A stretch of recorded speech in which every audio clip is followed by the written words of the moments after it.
Anime Milwaukee is a convention that takes place in the Hyatt and Delta Convention Center in downtown Milwaukee every year. And boy, do we have a lot to talk about. Alright, so let's just jump right in. First of all, the first thing you need to know is that parking at Anime Milwaukee is not free, like with most things when it's in a downtown area. So when you go there, just park in the parking garage right next to the Hyatt if you're staying in the Hyatt. And for at least this year, it was $20 a night, which isn't too bad. So now that you know where to park, what's this con actually like? Well, the first thing you do at a con is registration. And I've got to be honest, this registration was terrible. Absolutely horrendous. Like, I know it's not a small con, it's more of a medium-sized con, but I've been to places like ASIN, and their registration went faster than this one did. Like, it was slow, guys. I know we're already off to a bad start, but don't worry, registration was definitely the worst thing about this con. It only gets way, way better from there. Another thing I noticed was that sometimes the schedule would say something is gonna happen, and then that event wasn't happening or it was moved, and people weren't really informed the best. Even on their little boards they had out in front of the panel rooms, sometimes it didn't have the panel marked off saying it was canceled, or writing that it was moved to another location. This wasn't as big a deal as it has been in some cons. This only happened maybe a couple times, so it didn't really ruin anything, but it was a little bit annoying from time to time. The staff at this con seemed to honestly be pretty good. One of the best staffs I'd seen at a convention in a while, and I just really liked them. They didn't get in anyone's way too much. They seemed to just be out to help and make the con better, where some staff can go a little crazy and power hungry. This one wasn't too bad. We only had one problem, and that was that our friend was once told that he couldn't have this broom. He was cosplaying Harry Potter. He couldn't carry around his broom because it was over 4 feet, and we couldn't have props over 4 feet. But then you look around and there were like hundreds of props over 4 feet and no one was saying anything to them. Then he also got yelled at for not having a shirt on. They told him to go put a shirt on. Then there were tons of other people without shirts on. Then later they told him, oh, we were wrong, you can have a shirt on. So it just seemed a little bit disorganized in that area, where I think some of the staff were a little confused on what the rules actually were. Opening ceremonies at Anime Milwaukee 2014 were not bad. They weren't the best opening ceremonies I've ever seen, but they were by far not the worst. I've seen some terrible opening ceremonies, and these were interesting. They kept me sitting there through most of it, but they weren't the best ones I'd ever seen. Personally, I think the biggest problem with these opening ceremonies was that they drug on for a little bit too long, and they should have just cut it a little bit shorter, short and sweet. Like, we just want to get in, hear the information, and then get out and get to the con. I think opening ceremonies are just to kind of give us a general idea of the rules and what's going on that weekend, but then I also think that con should really focus more on using opening ceremonies to get everybody really pumped and really hyped about the con that they're about to experience. And I don't think Anime Milwaukee's got anyone very hyped, so I would say to work on that a little bit. If nothing else, it'll just help your opening ceremonies a little bit. But honestly, they weren't bad. It was just a tiny bit boring. The location that this con was held at in this Hyatt and Delta Convention Center was honestly pretty much perfect. The place is beautiful. Downtown Milwaukee is beautiful.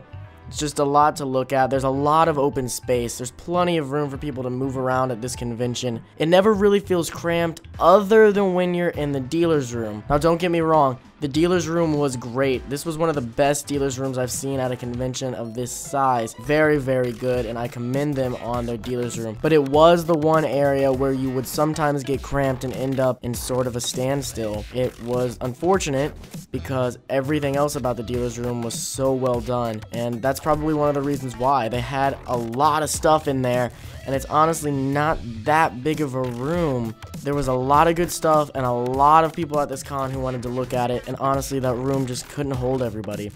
I don't know where else they would put the dealer's room. That looked to be the biggest room in the Delta Center, but I don't know that, seeing as I don't know what every room looks like. But if it's possible to get a bigger room, I would recommend trying to get a bigger room next year, if at all possible. But if it's not, I mean, there's not really a lot they can do about it. but know that you will probably be at a standstill a lot when you're in the dealer's room.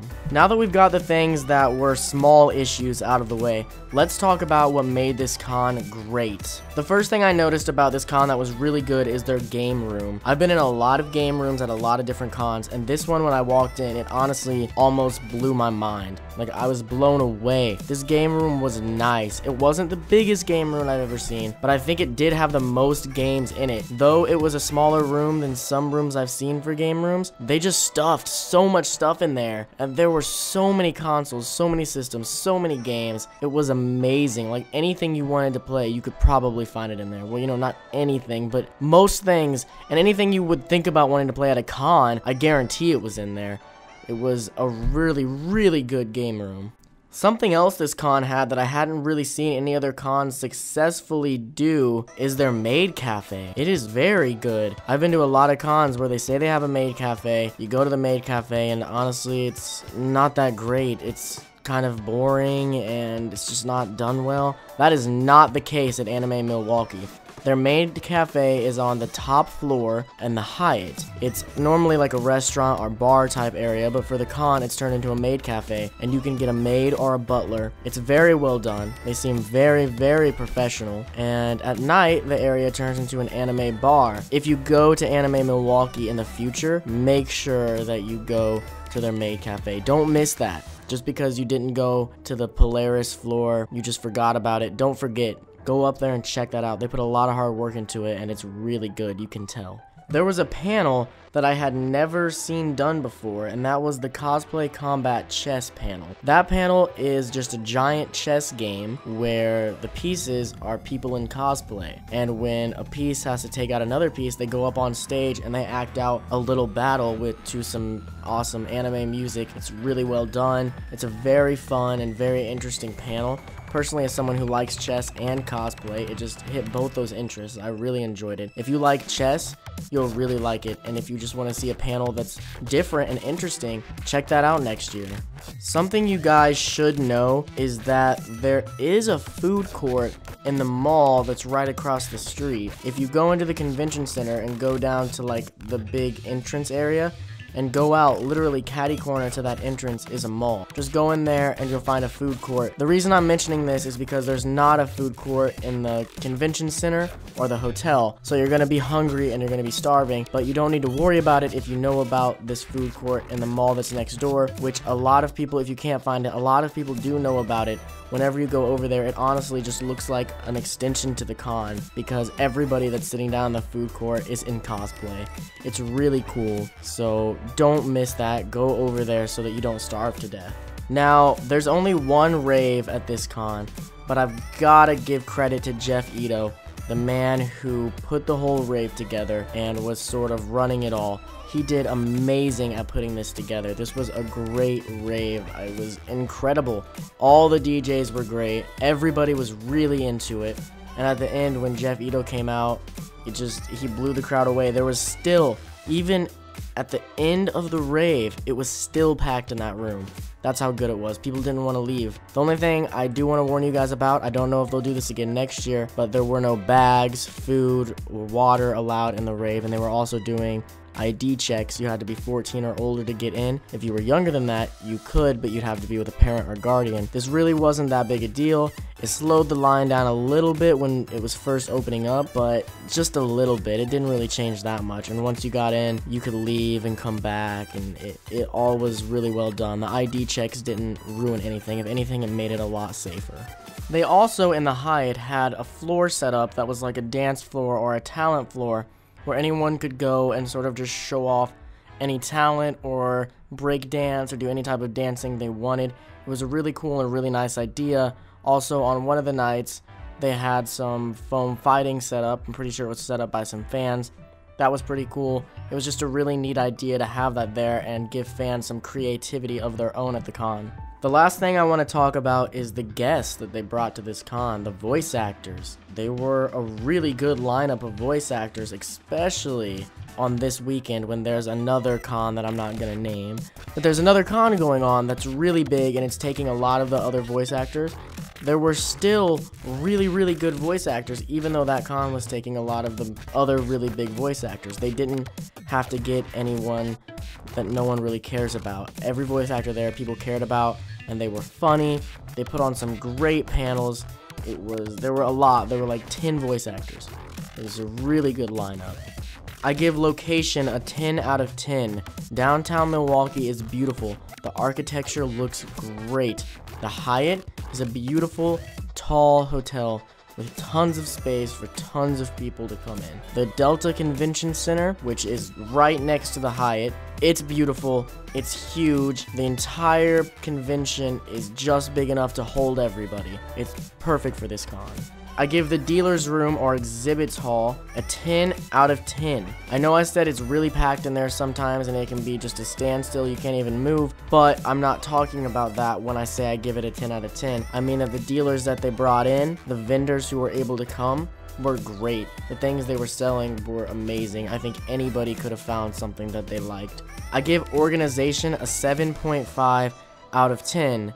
I know that's not very high next to the 10 out of 10s I was just giving, but there were some problems that made it feel a little disorganized. Like registration, like I mentioned, it was a bit disorganized, though I say it was disorganized, but it wasn't crazy. Like, they were still trying to help people get through. They were walking through and handing out the papers you had to fill out to everyone in line to try and get people through quicker that way so they wouldn't have to fill it out when they got up there. They were doing everything they could. There were just some problems, and it was really slow for pre-reg and registration. The lines were gigantic, which you expect to see huge lines, but you don't expect it to take as long as it did, and it was a really long time. Also, it felt like the staff was just a tiny bit disorganized, meaning that some of them would say one thing and some of them would say another thing. It made us get a little bit confused. It wasn't that big of a deal, but there was a little bit of disorganization there, along with the guidebook saying one thing and then panels not actually happening like the guidebook said. I know that's not always their fault, whereas people won't show up for their own panel. I know that's not the con's fault, but still, it added to a little bit of disorganization. It was nothing huge,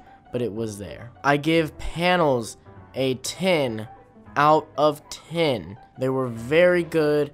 Every panel I saw was really good.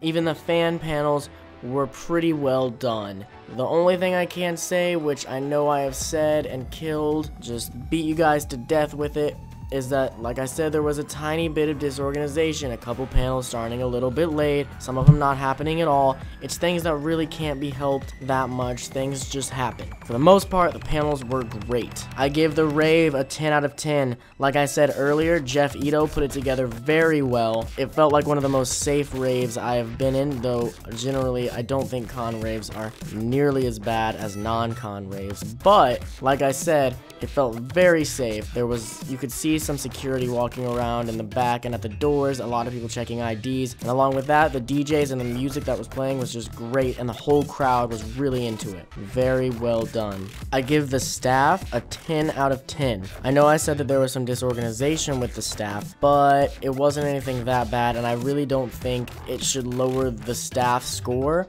because the staff was generally nice and they were generally trying to help people. They were doing their best. They were trying to make the con as best they could. The little bit of confusion and disorganization that they had, I believe, was not each staff member's fault. That's why I'm not lowering the score for staff. I believe that they were told the things that they say they were told. It was just disorganization from a little bit higher up. To sum everything up, yes, there was a little bit of disorganization, but that seems to happen with most any con. It's hard to get everything together and everything completely organized before this big 3-day event starts. So I cut them some major slack on it because I know it can be really hard. But beyond the disorganization, the con was great, amazing, very well done. The location was perfect. The panels were perfect, the rave was perfect, the dealer's room was close to perfect. Everything about this con was great. If you have never been to Anime Milwaukee, you should definitely come out. If you live near Milwaukee, you are really doing yourself a disservice by not coming to this con. If you live far away from Milwaukee, I say it's definitely worth the drive. We drove almost 6 hours to get there. I would have drove more to come to this con. It was great. At the end of the day, I give Anime Milwaukee 2014 a 9 out of 10. Hey guys, thanks for watching. If you like what I'm doing, please hit the subscribe button to see new videos having to do with gaming, anime, cosplay, and anime conventions every Sunday.